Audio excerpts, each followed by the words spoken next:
नमस्कार, मैं हुसैन रिजवी। नमस्कार, आपके साथ मैं हूं ज्योत्सना पाटनी। आप दिन में कितनी बार खाते हैं? सवाल बहुत आसान सा है और आप में से ज्यादातर लोगों का जवाब होगा 3 या 4 बार। लेकिन अगर मैं आपसे यह कहूं कि आप में से करीब 60% लोगों की थाली आपको भरी हुई तो नजर आती होगी, लेकिन न्यूट्रिशन के लिहाज से वो खाली है, तो इसका जवाब क्या होगा? मतलब ये कि हुसैन, थाली में खाना तो भरपूर है, जिसे खाने के बाद पेट भी भर जाता है, जीभ का स्वाद भी बदल जाता है, लेकिन पोषण के लिहाज से कुछ मिलता नहीं है हमारे शरीर को। बिल्कुल ज्योत्सना, और यही वजह है कि जब बात न्यूट्रिशन और मैक्रो न्यूट्रिशन की आती है तो हमारा देश इस कतार में कहीं पीछे खड़ा हुआ नजर आता है। भारतीय डाइट दुनिया की सबसे पौष्टिक डाइट में से एक है। उसके बावजूद 53% महिलाएं एनीमिक हैं, यानी कि उनके शरीर में खून की कमी है। 30 से ज्यादा उम्र की 70% महिलाओं में कैल्शियम की कमी है। जबकि कश्मीर से लेकर कन्याकुमारी तक हमारे देश में धूप की कहीं कोई कमी नहीं है और कोई टैक्स भी नहीं है। बावजूद इसके 80% लोगों में विटामिन डी की कमी है। विटामिन B12 का हाल भी कुछ ऐसा ही है, और एक स्टडी के मुताबिक उत्तर भारत में तो 74% आबादी में विटामिन B12 ना के बराबर है। दुनिया के 1/3 कुपोषित बच्चे भारत में हैं, और रिसर्च के मुताबिक देश के 3 साल से कम उम्र के लगभग 50% बच्चे अंडरवेट हैं। 62% छोटे बच्चों में विटामिन ए की कमी है। मिनरल्स, विटामिन, कैल्शियम की ये कमी भले ही लोगों को आम सी बात लगे, लेकिन रिसर्च बता रही है कि शरीर में इन सारी चीजों की डिफिशियंसी बीमारियों की वजह बनती है। बिल्कुल, और विटामिन ए की कमी से बच्चों में जो बीमारियां होती हैं वो तो हम सबको मालूम ही है। साथ ही सबसे ज्यादा इफेक्ट पड़ता है उनकी आईसाइट पर। आंखें वीक हो सकती हैं, आईसाइट कमजोर हो सकती है। कैल्शियम की कमी की वजह से अर्थराइटिस हो सकता है, ये कारण बन सकता है कैल्शियम अर्थराइटिस का। विटामिन B12 कम होने से न्यूरो प्रॉब्लम हो सकती है, और विटामिन डी की कमी से कैंसर तक का हुसैन खतरा है। लेकिन बहुत ज्यादा परेशान होने की बात नहीं, हमारे पास स्वामी रामदेव हैं। स्वामी रामदेव बताएंगे किस तरह कुदरत से मिली छोटी छोटी चीजों से आप खुद को सेहतमंद बना सकते हैं, और अपनी डाइट में थोड़े मोड़े बदलाव करके, योग करके 7 दिन में अपने बॉडी पर इन सारे जो चेंजेस आप कर रहे हैं इनका असर देख सकते हैं। स्वामी जी, बहुत बहुत स्वागत है आपका। प्रणाम स्वामी जी। बहुत बहुत प्रणाम आपको भी हुसैन भाई और ज्योत्सना बहन। और अब किसी को कोई डेफिशिएंसी नहीं होगी, क्योंकि सब योग कर रहे हैं। आज देखो हमारे साथ हजारों लोग यज्ञ कर रहे हैं, यज्ञोपवीत संस्कार भी हो रहा है। पतंजलि गुरुकुलम के नए सोपान भी आप यहाँ देखते हैं, योग विद्या के, अध्यात्म विद्या के, वेद विद्या के। और सुबह उठ करके भोर में जो सूर्य उपासना करेंगे, सूर्य की धूप में बैठ करके जो योगाभ्यास करेंगे और अच्छी डाइट लेंगे, तो आप मेरे दाईं बाईं तरफ देख रहे हो हमारी पूज्य साध्वी देववाणी जी, देव योगिनी जी, पूज्य स्वामी हमारे व्यास देव जी, चंद्रमोहन जी, और ये सब बच्चे इतने मजबूत बच्चे हैं हमारे। ये सब योग कर करके, ये हमने केवल प्रतीकात्मक कुछ बच्चों को रखा हुआ है, ऐसे ये बच्चे सुपर इम्यूनिटी वाले हैं। अब इनको ना कोई फिजिकल डेफिशिएंसी है, और फिजिकल डेफिशिएंसी भी ज़्यादा जो मेंटल, जो बौद्धिक कुपोषण है ना, वो इससे भी ज़्यादा खतरनाक है। तो ये सारे कुपोषण को दूर करके, लेकिन स्वामी जी ये हो क्या रहा है? जॉगिंग करवा करके, योगिक जॉगिंग 1 से 2 मिनट में हो जाता है, ऐसे सुपर फास्ट, ऐसे और ऐसे लंबे लंबे श्वासों के साथ ये और सुबह योगिक जॉगिंग, सूर्य नमस्कार, दंड बैठक लगाएं। जो बच्चे हैं वो दौड़ भी लगाएं, और जो ऐसे करेंगे लंबे लंबे श्वासों के साथ, अच्छा खान पान, अच्छा आहार, विचार, वाणी, व्यवहार, स्वभाव, भगवत गीता की भाषा में जो भगवान श्री कृष्ण योगेश्वर कहते हैं, युक्त आहार विहारस्य युक्त चेष्टस्य कर्मसु युक्त स्वप्नाहो बोधस्य योग भवति दुःखा। अब चारों तरफ ठंड का प्रकोप है, लेकिन हमको वस्त्रों की जरूरत ही नहीं है, क्योंकि अंदर से इतनी ऊर्जा, इतनी योग की गर्मी, शक्ति, सब कुछ हमारे अंदर है। विटामिन डी भी हमारे अंदर है, उसको लेने के लिए बस थोड़ा धूप में बैठना पड़ेगा। स्वामी जी, लेकिन लोग यही सवाल पूछ रहे हैं हमारे भीतर है कि आखिर ये क्या माजरा है कि हमारे देश की जो खाने की थाली है वो न्यूट्रिशन से भरपूर होनी चाहिए। सबसे अच्छी डाइट हमारे यहाँ होती है, लेकिन फिर भी लोगों में न्यूट्रिशन की कमी है। हमारे यहाँ धूप की कोई कमी नहीं, फिर भी लोगों में विटामिन डी की कमी है। ये हो क्या रहा है, ऐसा हो क्यों रहा है? ये सबसे बड़ा सवाल लोग इस उलझन में है। इस उलझन का जवाब क्या है?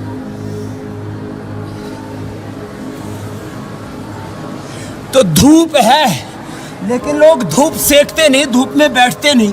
और धूप में बैठते भी हैं तो ऐसे बावले हैं हमारे यहाँ के लोग, वो कपड़े ढक करके और कपड़े से तन बदन को ढक करके फिर धूप में बैठते हैं। धूप आ रही है लेकिन लेना ही नहीं चाहते। ऐसे ही विटामिन डी की जब कमी होती है तो अपने आप ही विटामिन B12 भी कम हो जाता है, कैल्शियम का वो पूरा कैल्शियम एब्जॉर्ब नहीं होता है। तो विटामिन डी है, लेते नहीं है। विटामिन B12 है, कैल्शियम आयरन शरीर में जाता है, एब्जॉर्ब नहीं होता है। और प्रोटीन भी जाता है, वो प्रोटीन ऊपर से खाते, नीचे पोटी में से निकल जाता है, बोले खाया पिया लगता नहीं है। तो योग करेंगे, सूर्य की धूप में बैठेंगे और जितना खाएंगे, ज़्यादा नहीं कर पाते तो इतना ही करें। बोले बिल्कुल सिंपल सा, देखो ऐसी इतना ही कर ले। तो स्वामी जी मतलब ये और हुआ उसको पचाएं कि न्यूट्रिशन तभी हमारी बॉडी को मिलेगा जब वर्कआउट किया जाएगा। वर्कआउट के बगैर न्यूट्रिशन हमारी बॉडी में एब्जॉर्ब नहीं होगा। हाँ, ये बात।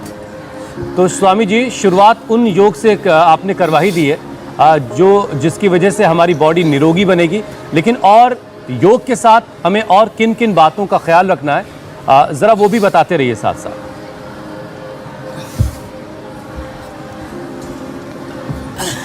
तो योग में तो जो थोड़ा कर पाए वो थोड़ा कर लें, और यदि इतना संतुलन है तो पूरा कर लें। जैसे हमारी बेटियां और हमारे भाई करने की कोशिश कर रहे हैं। ये तो बच्चे हमारे इतने मजबूत हैं, देखो ऐसे आसमान सिर पे ठा रखा है इन्होंने कि जो है नीचे आने का नाम ही नहीं ले रहे। जोरदार एक बार अभिनंदन है इनका। तो देखो सुबह उठ करके योगिक जोगिंग सूर्य नमस्कार दंड बैठक करें, दंड और दौड़ लगाएं, खेलें। फिर उसके अलावा बिल्कुल सिंपल सी एक्सरसाइज है, मंडूकासन कर लिया। मंडूकासन, शशकासन, योग मुद्रासन, वक्रासन। और जो बच्चे हैं ना वो तो हमारे कठिन कठिन अभ्यास करते हैं। पतंजलि गुरुकुलम के बालक, चलो बेटे कठिन अभ्यास करो आप, कठिन कठिन आसन, निपुण जी से लेके सभी। और इधर सब बेटियां भी सब कठिन कठिन अभ्यास, मंडूकासन, शशकासन। अब देखो ये बच्चे हैं हमारे, ऐसे जो कठिन आसन कर सकते कठिन करें, जो कठिन नहीं कर सकते वो सरल ही कर ले। मंडूकासन, योग मुद्रासन, ऐसे ये अभ्यास करें। और शाक सब्जियां, फल, जो जिस देश में, जो जिस स्थान पर, जिस जिले में, जिस प्रांत में जो साधारण चीज़ें देखने में लगती हैं, वो साधारण शाक सब्जियां, फल, कंदमूल, उसी से ही पूरी ऊर्जा मिल जाएगी। बस रोज कम से कम 5 प्राणायाम और 5 आसन ही कर लें। इसी से ही तन का, मन का, बुद्धि का, आत्मा का सर्वांगीण विकास हो जाएगा। कोई भी मेलन्यूट्रिशन का शिकार नहीं होगा। ये डेफिशिएंसी किसी भी प्रकार की, किसी भी चीज़ की नहीं होगी। खाली मंडूकासन, योग मुद्रासन कर लिया, बॉडी में फ्लेक्सिबिलिटी है तो सुप्त ऐसे पद्मासन कर लिया। और जिनके शरीर पर नियंत्रण है तो हाथों पर, अंगुलियों पर भार को ऐसे उठा लिया। स्वामी जी मंडूकासन जो है वो डाइजेशन सिस्टम को दुरुस्त करने के लिए है ना?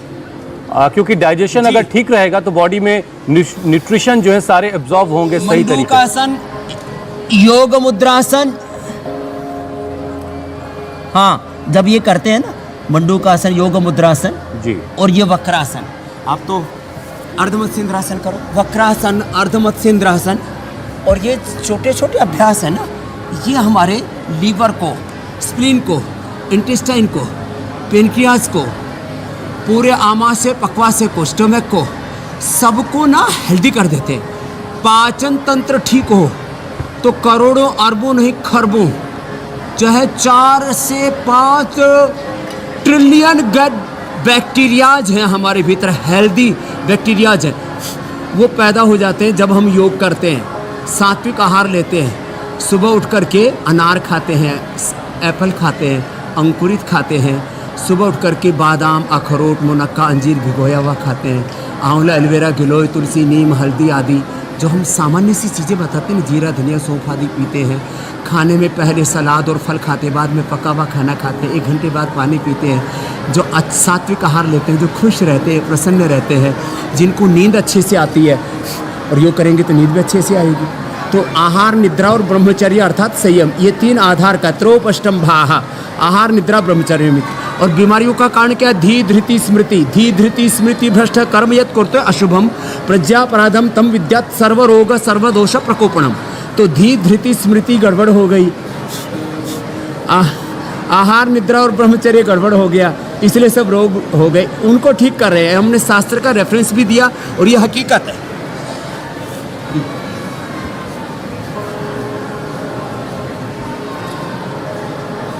तो ऐसे ये अभ्यास करने से पाचन तंत्र हमारी आंतें यदि अच्छी होंगी, सारा अवशोषण आंतों से होता है, छोटी और बड़ी आंत। अब 32 फीट लंबी आंत है, ये ऐसे ऐसे ऐसे ऐसे ऐसे करके घूम रही है, और इसको ठीक करने के लिए हम ये अलग अलग आसन करवाते हैं। और वो 32 फीट लंबी आंत, छोटी और बड़ी आंत पूरी ठीक होगी, उससे पूरे न्यूट्रिशन, माइक्रो न्यूट्रिशन, जो हम सामान्य दाल रोटी सब्जी खाते हैं, जो गरीब से गरीब आदमी भी जो खाना खाता है, उसी से भी उसको पूरा पोषण मिल सकता है, बशर्ते उसका पाचन तंत्र अच्छा हो। और विटामिन डी की डेफिशिएंसी होने की बशर्ते 1 घंटा धूप में नंगे बदन आदमी रहता हो, इतनी सी बात है बस। और लैक्टियल जो है वो से हमारा फैट एब्जॉर्ब हो जाता है, कुछ भी तो नहीं है। और लंग से हमारा ऑक्सीजन एब्जॉर्ब होता है, जो सर्कुलेटरी सिस्टम के माध्यम से पूरे शरीर में जाता है। बस इतनी सी ये चीज़ें कर ले। जो कठिन कठिन आसन कर रहे हैं हमारे गुरुकुल के ब्रह्मचारी, वो ना भी कर पाएँ तो कोई बात नहीं। ये तो कठिन कठिन आसन हमारे निपुण जी की पूरी टीम, और इधर बेटियां भी हमारी देखो कितनी सब लगी पड़ी हैं। तो जो कठिन कठिन ना कर पाएँ वो सरल सरल ही कर लें, इसी से ही उद्धार हो जाएगा, बेड़ा पार हो जाएगा। हुसैन जी, ज्योत्सना जी, ज्योति जाग जाएगी। जैसे यज्ञ की ज्योति यहाँ पर जगी भी है, ये जो पवित्र चल रहा है गुरुकुल के भाई बहनों का, और उसमें भी हमने सारी परंपराओं को ध्वस्त कर दिया है, रूढ़िवादी प्रथाओं को, भेदभाव को। सब योग करें, सब वेद पढ़ें, सब शिक्षित बने, सब ऊंचे आगे बढ़ें। बिल्कुल स्वामी जी। स्वामी जी, योग का महत्व क्या है, ये तो लगातार आप लगभग 2 सालों से हमें समझा रहे हैं। अब ऐसे में पौष्टिक खान पान की कमी भी कारण बनता है शरीर में कमज़ोरियों का, विटामिन और मिनरल्स और कैल्शियम की डेफिशिएंसी का। तो ऐसे में डाइट कैसी होनी चाहिए, ये तो आप हमें बताएंगे ही आगे हमारे कार्यक्रम के अगले पड़ाव में। कौन कौन से और योग करने चाहिए ताकि कमज़ोर बॉडी भी मजबूत बने?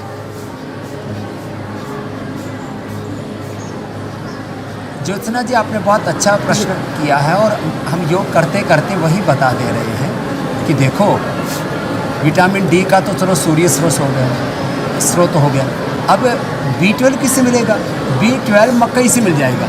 मकई, बाजरा, रागी, मोटे अनाज, ये यदि तो उसमें खाली B12 ही नहीं, उससे कैल्शियम, आयरन, मैग्नीशियम, पोटेशियम और जो भी शरीर के लिए अलग अलग प्रकार के पोषण चाहिए, तो अलग अलग दालें खाएं, अलग अलग शाक सब्जियां लें, अलग अलग तेल का इस्तेमाल करें। और सबसे बड़ी बात है, ये अनाज के नाम पर खाली गेहूं और खाली चावल, इसको छोड़ करके रागी, बाजरा और मकई, इनका मोटे अनाजों का प्रयोग करना शुरू करें। अब देखो, और रोज़ पवन मुक्तासन, उत्तान पादासन, नौकासन, बिल्कुल सिंपल अभ्यास है। जो पवन मुक्तासन, उत्तान पादासन, नौकासन आदि एकदम सरल अभ्यास है। पादांगुष्ठ, नासास, प्रशासन, सर्वांगासन, हलासन तक ये सब अभ्यास बताते बताते बता रहा हूँ। B12 का सबसे अच्छा सोर्स है मकई, और उसी से कोन हल से हमने न्यूट्रेला B12 तैयार किया डेली एक्टिव के नाम पर। अब कैल्शियम का सबसे अच्छा स्रोत है दूध, दही, छाछ, और इसमें फलों में भी कई प्रकार के ऐसे फल हैं, अनाजों में भी, जैसे सीताफल कैल्शियम का सबसे अच्छा स्रोत है। बाकी भी थोड़ा थोड़ा कैल्शियम सभी फलों में होता है। जैसे सिंघाड़ा का आटा है, जौ का आटा है, सिंघाड़ा है, जौ है, और जितने भी मोटे अनाज हैं और पतले अनाजों में ये चौलाई है, ये सबसे अच्छा स्रोत है कैल्शियम का। फिर इसी तरह से आयरन, बाजरा और रागी में सबसे ज़्यादा आयरन होता है, बाकी हरी सब्जियों में। और इधर पूरे पहाड़ी प्रदेश में तो बिच्छू घास होता है, उसमें सर्वाधिक उसके अंदर जो है वो आयरन होता है। जितनी हरी सब्जियां सबको पालक, मेथी, बथुआ सब मिलता है, और आजकल तो बहुत ज़्यादा सर्दी में तो खाए भी जाते हैं। तो ये रिच सोर्स है आयरन की, तो कैल्शियम, आयरन। फिर अब आती है बात प्रोटीन की। सभी दालें, सोयाबीन, अब इसमें 50% सोयाबीन में कैल्शियम होता है। बताइए कहाँ हम इधर उधर के चक्करों में पड़े रहते हैं। तो कैल्शियम का सबसे रिच सोर्स जो है वो हमारे दूध, दही आदि।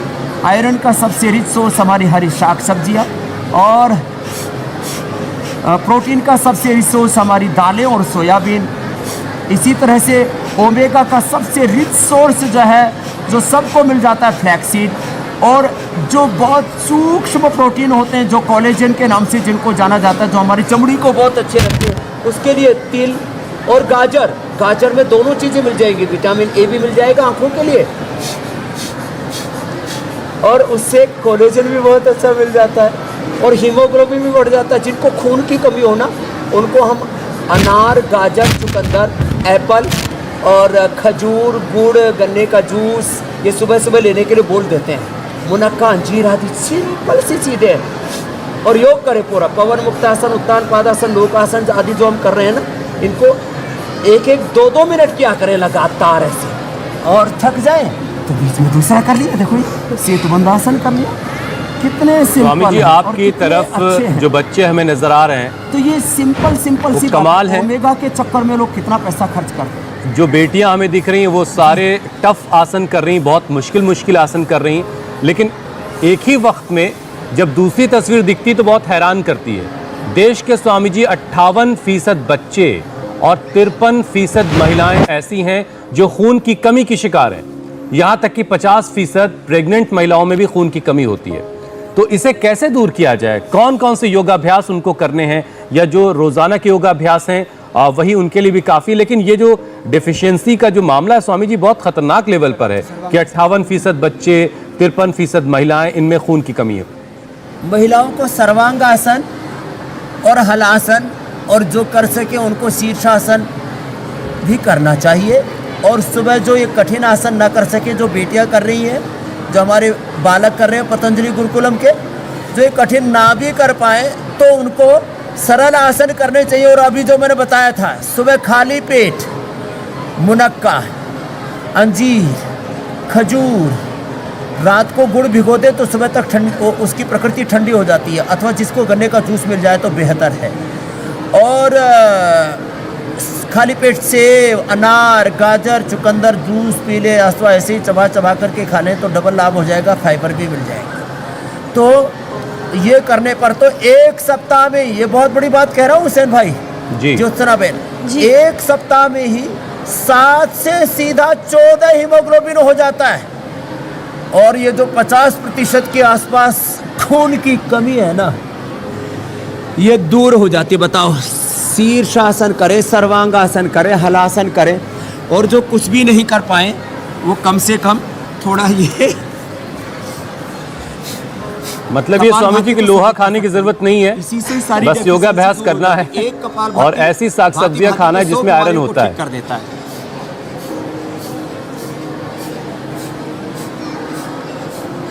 जी स्वामी जी, अब सवालों को शामिल करने की बारी है, क्योंकि एक लंबी फहरिस्त हमारे पास सवालों की होती है। बहुत से ऐसे लोग हैं जो आपके मुंह से अपना नाम सुनकर ही ठीक हो जाते हैं, उनकी परेशानी दूर हो जाती है। और सबसे पहला सवाल प्रीति का है। विटामिन डी की कमी से उनके घुटनों में बहुत दर्द रहता है, तो अब वो अपने घुटनों का दर्द कैसे दूर भगाएं?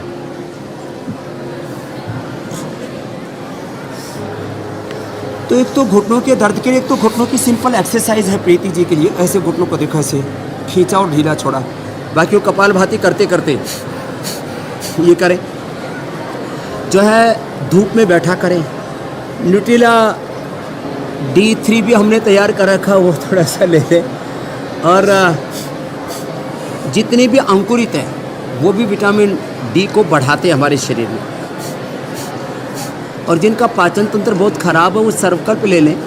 लिवोग्रिड खाली पेट लिवामृत खाने के बाद ले लें, इतना सा कर लें। और कपालभाति करने से तो एकदम से चेंज आता है। तो 10-15 मिनट कपालभाति, 10-15 मिनट अनुलोम विलोम कर लेंगे तो प्रीति जी सहित, और धूप में तो बैठना ही पड़ेगा, इसका कोई विकल्प नहीं है। तो पहले ये नैसर्गिक रूप से होता था, लेकिन अब जो है आपको प्रयत्न पूर्वक करना पड़ेगा। इतने जो है कंक्रीट के जंगल हमने खड़े कर लिए हैं, हमारे अभ्यास ऐसे हो गए हैं, और ऐसे समाज में परंपराएं ऐसी हो गई। माताओं बहनों के लिए थोड़ा ज़्यादा होता है कि वो कभी शरीर के ऊपर एक वस्त्रों की मर्यादा है तो छत के ऊपर बाल कॉनी में खिड़की खोल करके, दरवाज़ा खोल के घर के ऐसी स्थान ढूंढ लें जहाँ सुबह 1 घंटा हमारे साथ 8 बजे ही लग जाए सुबह, और 8 बजे पूरी प्रखर धूप होती है, पूरे बदन पर लगेगी।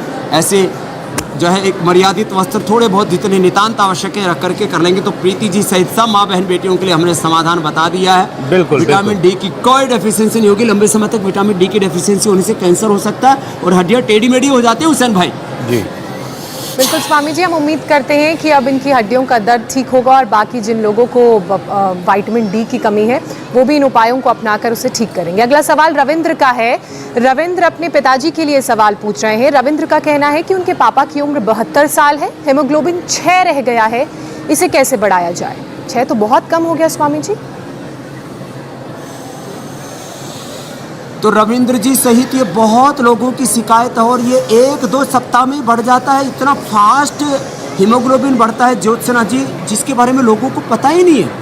मैंने जो अभी उपाय बताए कि सुबह मुनक्का, अंजीर, खजूर, गुड़ या गन्ने का जूस, अनार, सेव, गाजर, चुकंदर और बाकी जितनी भी हरी साग सब्जियां हैं, व्हीट ग्रास, एलोवेरा, आंवला, व्हीट ग्रास, एलोवेरा, आंवला, ये इतने 10 चीज़ें बता रहे हैं, इनमें से 2-3 चीज़ें भी कर ली तो 1 सप्ताह में ही 5 से 7 पॉइंट तक हीमोग्लोबिन बढ़ जाता है ज्योत्सना जी। सामान्य बस भस्त्रिका करें, कपालभाति करें और अनुलोम विलोम। हीमोग्लोबिन हमारी जो हड्डियां हैं ना, इनके जो ये जोड़ है ना, यहाँ बनता है, और ये उसको बनाने के लिए एक तो पाचन तंत्र का, लीवर का स्वस्थ होना जरूरी है, दूसरा ऑक्सीजन पूरा होना जरूरी है। इसलिए कपालभाति, अनुलोम विलोम जरूर करेंगे तो रविंद्र जी के पिताजी सहित जितने भी लोगों को खून की कमी है 1 से 2 सप्ताह में पूरा हिंदुस्तान का फुल हीमोग्लोबिन होगा। किसी को भी आयरन की डेफिशिएंसी रहेगी नहीं ज्योत्सना जी। हुसैन भाई बिल्कुल स्वामी जी, बिल्कुल। और अगला सवाल पंकज का है। उनकी बेटी की कलाई में दर्द है और कुछ गांठ सी भी कलाई में महसूस हो रही है, तो इसको खत्म करने का क्या उपाय?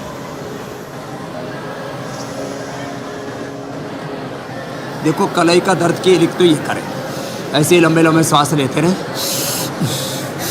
भस्त्रिका प्राणायाम अथवा कपालभाति के साथ ये करें।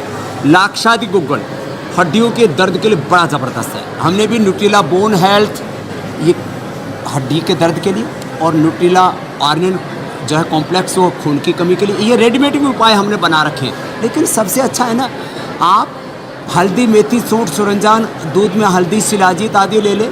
चंद्र प्रभावटी या गोक्षर आदि खाने के बाद लाक्षादि गुग्गुल, तो इसका परमानेंट इलाज है, या ऑर्थोग्रिट ले लें। कोई भी एक उपाय अपना लें और इसमें थोड़ा सा सरसों के तेल की या तिल के तेल की थोड़ी मसाज कर लें।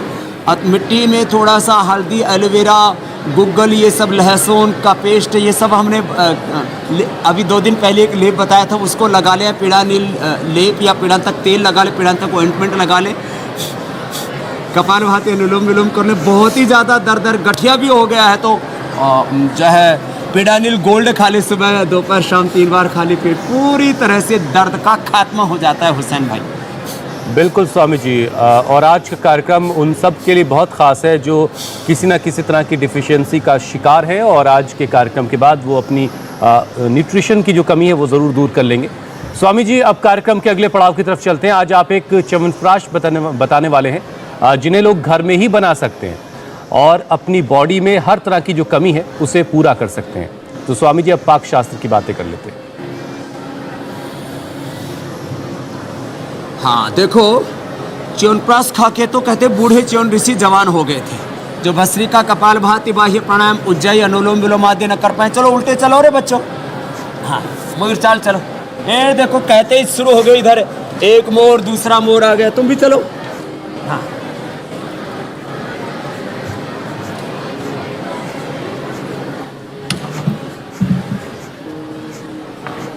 और देखो इतने मजबूत है हमारे बेटे और बेटियां, ऐसे चल रहे हैं मस्ती से। एक बार इनके लिए जोरदार तालियां हो जाए भाई। और च्यवनप्राश एक तो रेडीमेड हम देते हैं, पतंजलि का च्यवनप्राश, जिसमें जैसे ऋषियों ने, महर्षि चरक ने, सुश्रुत ने बताया वैसे ही बनाया हमने। इसके लिए पहले हम आंवले को थोड़ा उबाल लेते हैं, उबाल करके फिर इस आंवले की पिष्टी को गाय के घी में भून लेते हैं। आंवले की पिष्टी को गाय के घी में भूना तो ऐसी पिष्टी तैयार हो जाती है जैसे आप मेरे दाईं तरफ देख रहे हैं। फिर हम इसको प्रिजर्व भी करके रख लेते हैं, साल भर इसी से च्यवनप्राश बनाते रहते हैं। अब ये आंवले की जो पिष्टी है इसको भून लिया, और भून करके इसको गाय के घी में पहले इसको उबाला, उबाल करके फिर इसको जो है कपड़े में छन्नी में इसको छान लिया, छान करके फिर इसको भून लिया, और भून करके इसको डाल देते हैं ऐसे कढ़ाई के अंदर, और कढ़ाई के अंदर डाल करके और फिर इसको घुटाई कर देते हैं। तो इसकी क्योंकि बिना घुटाई हुए बात बनती नहीं है, तो गाय के घी में इसको भूना, इसकी घुटाई कर दी, और घुटाई करने के बाद में जब इसको घोटते हैं तो बहुत ताकत लगती है। ये सब कार्यक्रम मैंने बहुत किया हुआ है। जब जो है हमारे पास बहुत कम साधन हुआ करते थे तब भी हमने ये सब किया हुआ है कार्यक्रम। और आज जब विज्ञान का, तकनीकी का इतना ज़माना है तो हर घर में लोग मिक्स जो है पहले आंवले को उबाला, गाय के घी में भुना और फ्रेश च्यवनप्राश बना लें। इस तरह से इसको चाशनी में डाल करके उसकी घुटाई कर ली, और इसमें फिर जो जिसको जितने द्रव्य उपलब्ध हैं, अब अश्वगंधा, शतावर है, सफ़ेद मूसली है, ये सारी चीज़ें हमने पूरे देश को उपलब्ध करा दी हैं। और स्वामी जी इसमें कुछ और ड्राई फ्रूट्स वगैरह मिलाया जा सकता है क्या? जो है इसको,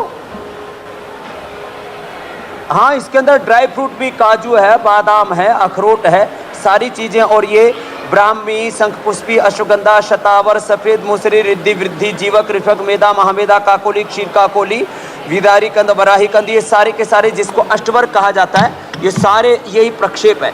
अब इसको ऐसे मिला लिया और इसको अच्छे से घुटाई कर ली, और थोड़ा जो है बाद में ठंडा होने के बाद इसमें जो है शहद भी मिला सकते हैं, और गरम गरम में केसर भी मिला देते हैं। तो जब केसर मिला देते हैं तो केसर युक्त च्यवनप्राश हो जाता है। किसी को केसर खानी हो, बिना केसर के खानी हो तो बिना केसर के कर लें। और इसमें सारे ड्राई फ्रूट जैसे शास्त्र में लिखे हुए नहीं है, लेकिन स्वादिष्ट बनाने के लिए उनको भी मिलाया जा सकता है। तो मैं तो कहता हूँ च्यवनप्राश की कई तरह की रेसिपी हो सकती है। सामान्य रूप से आंवले की पिष्टी को गाय के घी में भून करके और उसकी गुड़ की चाशनी में ही बना सकते हैं। गुड़ की चाशनी में, गुड़ और शक्कर की चाशनी में इसको बना ले, और उसमें जो जिसको अश्वगंधा, शतावर, सफ़ेद मूसली, जो चीज़ें यहाँ पर है उपलब्ध उतने में उसका डाल करके और इसको बस फिर तैयार कर ले। स्वामी जी, तो जो डायबिटीज के पेशेंट हैं, गर्मा गर्म खिलाएंगे और आपके लिए भी कल दिल्ली लेकर के आएंगे। बिल्कुल, लड्डू का भी इंतजार रहेगा वैसे तो। मगर स्वामी जी, जो डायबिटीज के पेशेंट हैं, क्या इस च्यवनप्राश का सेवन वो भी कर सकते हैं? क्या शुगर फ्री है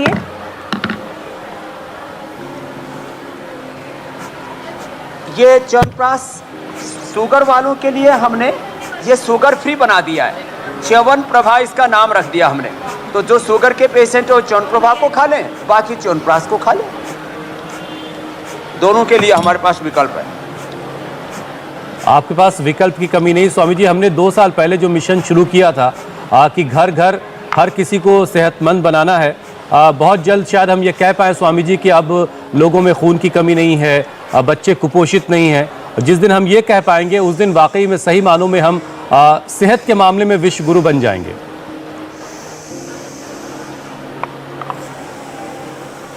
ऐसा ही बनाना है भारत, और यही काम हो रहा है इंडिया टीवी के माध्यम से। बिल्कुल स्वामी जी। अब मैं जरा कल के कार्यक्रम के बारे में दर्शकों को बता दूं। आलस न बन जाए हार्ट अटैक की वजह। 40 मिनट योग से एनर्जी लाएं और दिल को मजबूत बनाएं। यंग जनरेशन में डायबिटीज और कैंसर, योग से कैसे सेफ होगी इंडिया की सेहत, कल बताएंगे स्वामी रामदेव। तो कल का शो आपसे बिल्कुल मिस नहीं होना चाहिए, क्योंकि स्वामी रामदेव के साथ शो में एक बहुत ही खास मेहमान भी होंगे। एक सरप्राइज है कल के कार्यक्रम में आपके लिए, तो कल का कार्यक्रम आपसे बिल्कुल मिस नहीं होना चाहिए। स्वामी जी, जो च्यवनप्राश आपने बना के दिखाया है, जब घर में हम इसे बनाएंगे तो इसे कितने दिनों तक रख कर खा सकते हैं? इस सवाल के जवाब के साथ ही मैं आपसे इजाजत भी ले लूंगा। तो च्यवनप्राश खा करके मेरे में भी इतनी ताकत आ गई, मैं भी उल्टा चलने लग गया। तो ऐसे इसको बना करके और महीने 2 महीने तक आराम से खाएं। 2-3 महीने च्यवनप्राश में कोई प्रिजर्वेटिव डालने की जरूरत नहीं है। चाशनी थोड़ी गाढ़ी रखेंगे तो ये 6 महीने साल भर तक भी खराब नहीं होता है। बस इतनी सी बात है। और ये मुझे लगता है घर घर में योग होगा, घर घर में च्यवनप्राश होगा, घर घर में आरोग्य होगा। और ये आरोग्य के दीप हमने जलाए हैं। और आज पतंजलि गुरुकुल के बच्चों का यज्ञोपवीत भी हो रहा है, तो इनका भी इंडिया टीवी की ओर से भी आप सब बच्चों का भी बहुत बहुत अभिनंदन है। बहुत सारी और इसी के शुभकामनाएं साथ सब बच्चों के लिए। योग की, यज्ञ की, हमारी संस्कृति के ज्योति जगती रहेगी और संस्कृति प्रकृति की ओर सब लौटते रहेंगे। बोले भारत माता की बहुत बहुत धन्यवाद। बहुत बहुत शुक्रिया स्वामी जी, बहुत बहुत शुक्रिया। प्रणाम स्वामी जी। इंडिया टीवी हर वक्त हर जगह डाउनलोड करने के लिए सर्च करें India TV news Google play store या ऐप स्टोर पर।